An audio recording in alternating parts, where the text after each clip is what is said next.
Si JJ Suarez, mga bossing, no? Kongresista. Alam nyo ho, mga kababayan, nung isang araw po, ay nagkaroon o may lumabas na fake news na ang sinasabi po ay hindi binigay o hindi ibibigay yung 350 na dagdag allowance po ng ating mga kasundaluhan. Di ba? Sabi ni pahabol ni Manolito Enriquez, ibang kurso tinapos ni Mark Villar, Business Administration. Bakit kinuha ni Digong na dapat sana ay engineer doon para doon sa sa DPWH? Ewan natin, no? Baka nakiusap. Baka nakiusap, no? May gagawin lang po kaming kalsada papunta po dito. Papunta pala doon sa Camellia, no? Baka lang. Pero bahala ho sila diyan, mga bossing. Importante ay maimbestigahan kung sino po yung mga dapat habulin diyan sa gumuho na tulay na yan. Anyway, punta tayo dito. Nung isang araw po, mga kababayan, o isang linggo na yata ang makalipas, meron ho, no, na pina-fake news yung mga DDS. Kesyo ang pinapakalat ho nila, mga kababayan, yung ating mga kasundaluhan ay hindi makakatanggap ng 350 pesos per day na extra allowance po. Fake news po yun. Siguro ang gusto ng mga DDS na mangyari ay guluhin, galitin, asarin, buwisitin yung ating mga kasundaluhan. Ano po? Sa pamamagitan ng pagpepeke, wala kayong matatanggap na extra allowance o na extra money. Diyan sa panunungkulan ni Bongbong Marcos. Tapos sabay banat po sila, mga boss chief amo sir. Naalala nyo nung panahon ng dating Pangulong Duterte? Di ba itinaas ang inyong sweldo nung panahon ni dating Pangulong Duterte? Ayan, ganyan ho ang ibabanat niyang mga yan, mga boss. Kung naalala nyo si Harry Roque, pagkatapos pong makontempt sa Congress, lumabas, di ba? Durumekta sa EDSA. Pumunta sa EDSA. Nagdala siguro may mga 30 hanggang 32 yung isinama ni Harry Roque, mga bossing. Aba, yun po yung panahon na sumigaw sila ng ang kalaban ng kasamaan ay ang kadiliman. Yun, doon po sila doon, mga bossing. 32 o 30 piraso na nga lang hindi pa ho sabay-sabay at hindi pa ho organized yung isisigaw nila. Tapos may nakita si Harry Roque, mga boss, na isang pulis. Oy! Halika kayo dito. Parang gano'n na sinabi. Di ba si dating Pangulong Duterte ang nagtaas ng sweldo nyo? Biruin mo, ganunin yung mga pulis. No? Parang gusto. May utang na loob kayo sa amin.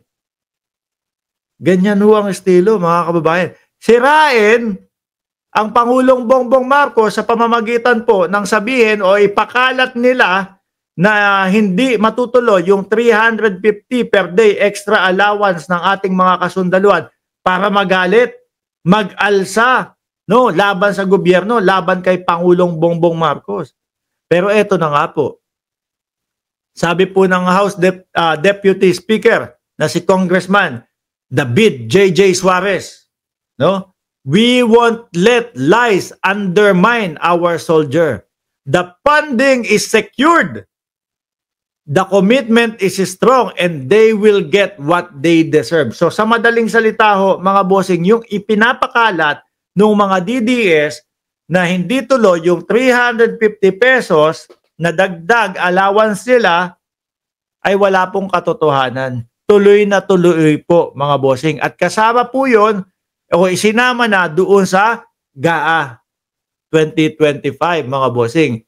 Sabi, naku, ito, magagalit yung mga DDS nito. Enough of this budol. No? Dating Pangulong Duterte ba yung pinaparinggan o yung sinasabihan niya ng bubudol? Enough of this budol. Our soldiers risk their lives every day. They deserve respect, not lies meant to confuse and demoralize them. Tingnan nyo ho. Yan talaga ang style nila, mga bossing. Gustong-gusto nilang mag-aklas Gustong-gusto nilang mag-aklas, mga kababayan. Yung mga congressman, yung mga soldiers natin para lumaban po o para magalit kay Pangulong Bongbong Marcos. Kaya lang, wala eh. Hindi nila kakayanin ho. Dahil po merong mga mambabatas, merong mamamayang Pilipino, lalong-lalo na, no, mga kababayan natin na kumokontra o gustong sugpuin po yung mga pagpe-fake news ng mga DDS. Sabi ni Ridge Boy Navarro, tama, solid PDP laban team lang ang iboto natin para sa bayan. PDP tayo, no? Iboto natin si Bato de la Rosa, iboto natin si sino pa ba? Kaso boss, wala eh. Anak ng tinapaklong, parang si Bongo lang yata ang papasok dyan. Parang yung Bato de la Rosa, paminsan-minsan nakakatungtong ng pang 12. Pero kadalasan pang 15 yung position ng pangalan niya. Mukhang malabo eh.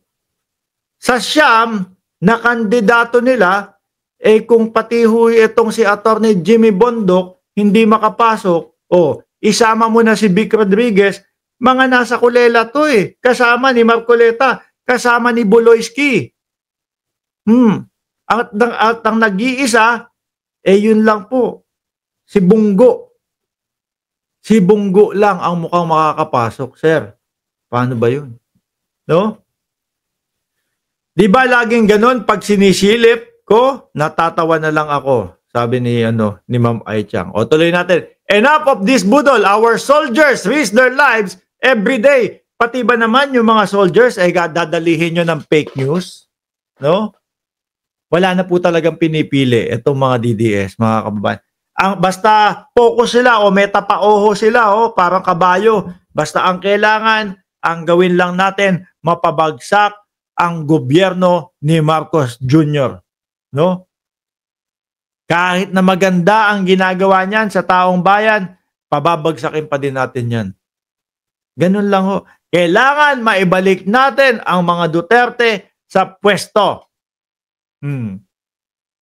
Kahit anong mangyari, kahit pa yung ating mga pruweba, gawa-gawa lang yung mga AI na mga video na sumisinghot ng ipinagbabawal na gamot, yung lalaki, basta ang importante, mapabagsak si Bongbong Marcos. Ganyan na lang po at paulit-ulit na lang huya mga yan, mga bossing. At kapag yung GAA, yung BICAM, hindi umubra, saan tayo babalik? Balik ulit tayo sa adik si Bongbong Marcos. Uulit-ulit lang po yan, mga kababayan. Hanggat hindi nila napapabagsak si Pangulo. Kaso, wala. Majority ng mamamayang Pilipino talaga hong nakasuporta kay Pangulo. Paano yun? Di ba? Kaya ako ang talagang gusto ko, mga bossing, magkaroon yung medyo madiin, no? Talagang sabihin na natin, kulong, sabihin mo nang hindi bababa ng 20 years, sa loob ng kulungan, yung mga vloggers na magpe-fake news. Biruin nyo ako nagpupush ako ng ganon. Hindi ako kinakabahan. Kasi ang mga kakabahan lang naman po, mga kababayan, kung maisabatas yung mga ganyan, yung mga talagang talamak pong mag-fake news, mga bossing. Yung iba po dyan, kung bakit nagpe-fake news, kasi po may nakakarating sa kanilang pera. Na kapag po hindi nila nasunod yung kanilang boss o nagbibigay ng pondo sa kanila at wala silang vlog sa araw na ito, hahabulin sila. Mapapagalitan sila. Mga bossing. Kaya umaabot sila sa punto, gawan ko na lang ng istorya to. Gawa-gawa na lang, no? Wala akong makitang magandang balita. Sa mga bossing ko. Umimbento na lang ako. Wala akong makitang kasiraan kay Bongbong Marcos, umimbento na lang ako. Kesa naman matigil yung ibinibigay sa akin o inaabot sa akin. Ganun po yung nangyayari, mga kababayan. Ay nako, wala, hindi ho titigil yung mga yan hangga't po yung talagang walang nagiging batas na aabot. Sabihin na natin, miski 10 taon na lang, kapagka nag-fake news, 10 taon, kulong doon sa oblo. Mga kababayan, medyo matagal na ho yan. Ewan ko lang ho kung hindi ho mga magsitigil sa fake news yang mga yan. Tapos sa Facebook, sa YouTube, makikita naman din ho mga kababayan kung saan mga nakatira yan. Makikita naman din po yung mga IP address niyan, no? May mga mukha man o wala mang mukha, yung mga nagpapakalat ng fake news, makikita at makikita kung saan mga nakatira yan. Sabi ni paano babasahin itong pangalan mo? Exuberancia Oliverio, di pa siguro si Bongo makapasok. 2 months pa ang eleksyon. Ayoko kay Bongo, ginagamit ang malasakit para iboto. Kau Duterte. Si Duterte ang nagpatakbo kay Bongo.